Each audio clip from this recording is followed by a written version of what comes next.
No matter what kind of cruise ship cabin you're staying in, whether it's a small, tiny inside cabin or a giant balcony suite, there are things you should and shouldn't do while in your cabin, and I wanted to share them all with you because some of these are unwritten rules you should know about before you cruise.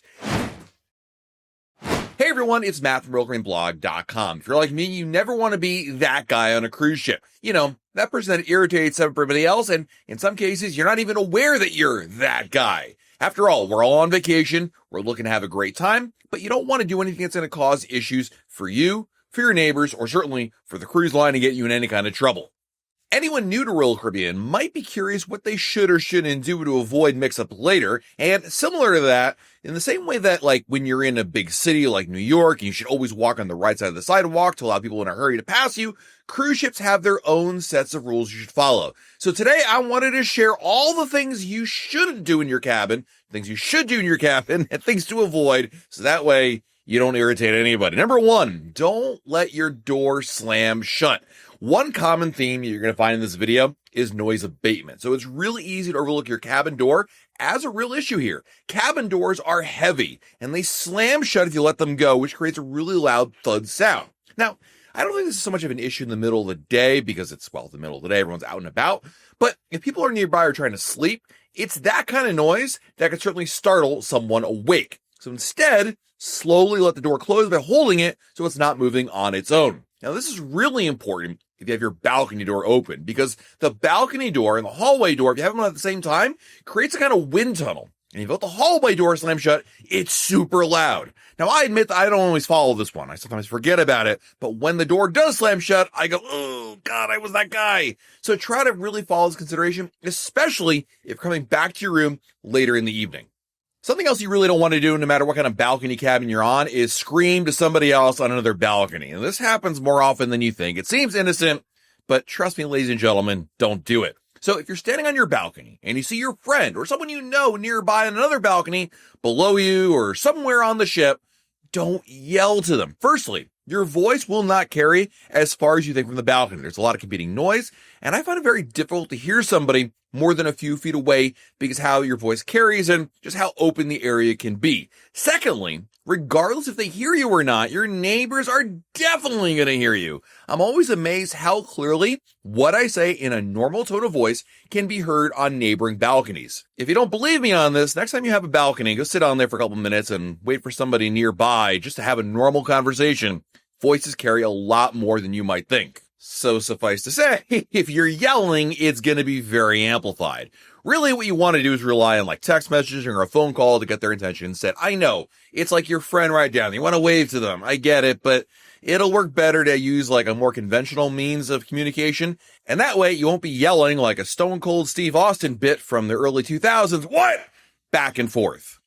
Number 3 on my list is just don't be loud in your balcony. All right, we talked about yelling, but in general, just don't be loud on there. Most people do a really good job with this, but one area that's been a pain point is definitely playing like loud music on your balcony. Bluetooth speakers are not prohibited on Royal Caribbean ships, but that's also not permission to like blast your music either. As I mentioned, like everything carries from balcony to balcony. It's really easy for that music or loud conversation. It's okay to be talking. It's not a library out there, but like you got to be respectful of your neighbors. And if you were on your balcony and you were enjoying your view, reading a book or sharing these experience with the family, I doubt you'd want to hear somebody else's music as well, or certainly people just being loud and obnoxious. Let's go back inside your room now for my next tip, which is don't leave a mess in your room. Being considerate goes beyond your fellow passengers. Every day, your stateroom attendant will come into your room at least once to clean it, twice a day if you're in your suite. But they're also like not your maid or butler. So to that point, you want to keep your room as tidy as you can as it relates to your clothes and personal items. What I really mean by this is like pick up the clothes off the floor, throw trash away,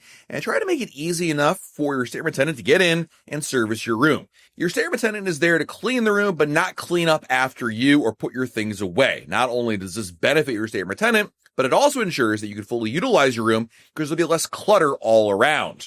Something that happens every cruise is somebody flushes something down the toilet they're not supposed to do. The only thing going down in the cruise bathroom toilet should be toilet paper and anything else that comes out of you. Marine plumbing is really fickle. So you definitely cannot flush things like diapers, sanitary napkins, or even flushable wipes or food down there. Because if you do, there's a really good chance you're going to clog up and break the plumbing. Not only is that going to break your toilet, but it's going to break the toilets for like everybody else on your deck because they're all multi-connected. Cabins in an area share a common plumbing section, so if one backs it up, it really does for the other cabins as well. And that means a couple of hours without it. Trust me when I tell you, as soon as you know you can't use the bathroom, it starts to really become a problem real quick. In addition, you also don't want to really be noisy in the hallway. Something to think about as you're walking through it. Conversations can easily be heard in staterooms in the hall, even at normal volume. So certainly being loud, obnoxious, or boisterous won't help you there. More so, I would argue, again, people in their other cabins don't need to hear your conversations. And certainly for having any kind of a private conversation, like a sensitive thing, you definitely don't want them to hear it, but they can easily hear it. Those doors are not soundproof. And as you're walking by, or more to the point, if you're like out in the hallway having a conversation with somebody, your conversation can be heard easily 3 or 4 cabins down. Something else you really shouldn't do because Royal Caribbean tells you shouldn't do, but I got to bring it up in this video because people still do it, is smoke anywhere in your room. That includes your balcony as well. Smoking is only allowed on Royal Caribbean ships in designated areas. That's usually in the casino or up on the pool deck in a special place. You're not allowed to smoke in your room, your bathroom, or your balcony, period, end of story. But there are people that do that. And I don't think it's ignorance. I think it's people who think they're like going to skirt the rules. They rationalize it because who's going to know about it? It's not hurting anybody, but smoking is not allowed. And it's the rules of the cruise ship. In fact, you can get into serious trouble for doing so, including some hefty fines. So if you want to smoke, go to a designated area. And by the way, this includes vaping as well. I don't care what you think your personal experience is with vaping versus regular smoking, but you're not allowed to vape in your room or on your balcony. If you're traveling with young kids, do not let them be on the balcony by themselves at any time. The balcony is a lovely place, but it can be dangerous if kids are climbing things. And if your young kids or anything like my kids were at that age, they love to climb things. That's innocent enough. They just want to see because those balcony railings are pretty high to begin with. So that way nobody can actually, stumble and fall overboard. But if you start stacking furniture or you climb up on the tables that are there to get a better view, that's where trouble begins. So if your kids are on the balcony, you need to have an adult there to supervise them. Never let them climb on the furniture. Never hold them up close to the balcony railing. I get they want to see things. You want to show them things, but do so from a safe distance. Very dangerous situations have occurred out of very innocent beginnings. Something else you should really do is use the do not disturb sign. A couple of years ago, Royal Caribbean used to have like a red light, green light magnet for the doors where do not disturb or please make up my room.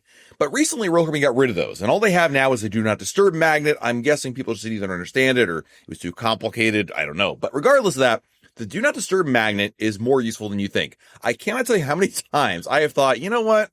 I don't need to put a magnet up. I'll be fine. And then you get 3 different knocks on the door in a time in which you're trying to nap, take a shower, do things, just be productive, have alone time. I don't know what. The point is use that magnet. All you have to do is put it on the outside of the door. And then, of course, remember to take it off. And I say remember, of course, because there have been many times which I've walked away from the room, come back later that evening and discovered my room was never made up because, I left the magnet up there. So it's equally important to take it off as it is to put it on. But when you think to yourself, I don't need to do that, trust me when I tell you, you'll thank yourself later when you're not disturbed because you wanted to have some privacy.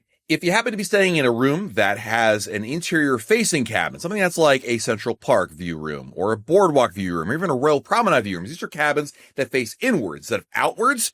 Use your blinds. People can see into your rooms very easily, both from the cabins across from you and from the public areas below. Now, initially, this may be ignorance of the fact that you don't think they can see into your room, but they can, and from a lot of different angles. So certainly, this isn't like just you hanging out in your room, but if you're changing, showering, doing anything that you wouldn't want the general public to see, you want to definitely draw those blinds there. They're there for a reason. Speaking of blinds, don't forget if you're on an ocean-facing balcony that faces outwards, people can still see in your cabin if they're on another ship. When your cruise ship is docked in a port, they can see into your cabin from another ship or even on land in some cases. This is especially true in the early morning and late afternoon/evening hours because basically when you have lights on in your room and it's dark outside, it's much easier to see into your cabin. So if you're in your room and you're doing something that you wouldn't want someone else to see, just draw your blinds just in case. And lastly, there is a safe in your cabin that you can use. And I would recommend using it for 2 reasons. First and foremost, put your valuables in there, your passport, cash, driver's license, wallet, jewelry, anything that has real significant value, put it in there. And you really should be putting in there, to prevent against theft. I think it's a pretty low risk of it to begin with, but it's a good idea. Number 2 is just to keep it in a central place. Like, if you're like me, I misplace things all the time. So having everything where I need to have it at any given time is just easier later on if you're searching for some cash or your credit card or your passport for something that you might need. I just find it easier to have it in one central place and honey, where's my passport? Or where did I leave my cash? Or is your wallet still in the pants from 2 days ago? Just put it in your safe. It's a really good idea. So there you have it, things that I would definitely recommend not doing in your cabin, and a couple things you should be doing in your cabin. Either way, they're really going to help you have a better experience, avoid embarrassment, and also not tick off everybody around you. Next up, I've got a list of 15 things you can buy for your cabin to make it so much better from a dollar store. Yeah, it's only going to cost you a couple bucks and it'll make it so much better. Check out that video. While you're down below every video, hit the like button, subscribe to our channel, and turn on notifications. That way, YouTube lets you have a brand new video to share. This has been Matt from RoyalCaribbeanBlog.com, and we'll talk again real soon.